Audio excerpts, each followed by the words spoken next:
हा. नमस्कार, माझे नाव रोहित सिद्धेश दिवरकर. मी सरस्वती विद्या मंदिर येथील 10वी शिकणारा विद्यार्थी आहे.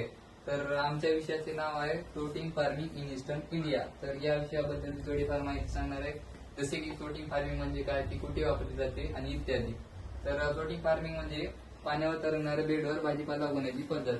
तर ही पद्धत बांगलादेशमधील प्राचीन पद्धत आहे आणि बांगलादेशमध्ये याला बैरा किंवा धाप असेही म्हटले जाते. तर ही पद्धत कुठे वापरली जाते ते पाहून घेऊया. तर ही पद्धत आसाम, पश्चिम बंगाल आणि बिहार व इतर भागात वापरली जाते. तर याची बांधणी कशी करतात ते पाहून घेऊया. तर यामध्ये आपण बांबूची चौकट केली आहे, जेणेकरून जो मधला जो बेड आहे ते इकडे इकडे सरकू नये, आणि बांबूला बांधण्यासाठी नारळाच्या दोरीचा उपयोग केला आहे. तर आता पाहून घ्या बेडचा. तर बेडच्या सर्वात खाली लावलेले आहे जलकुंभ म्हणजेच वॉटर हायसिंथ. त्याच्यावर माती आणि त्याच्यावर खत टाकून त्यावर पिके उगवली जातात. तर यामध्ये कोणकोणती पिके उगवली जातात ते पाहून घ्या. तर यामध्ये भोपळा, दुधी, कारले, वांगी, टोमॅटो, दोडका, मिरची, पालक, मेथी व इत्यादी पिके उगवली जातात. तर ही पिके कोणत्या महिन्यात पिकवली जातात ते पाहून घ्या.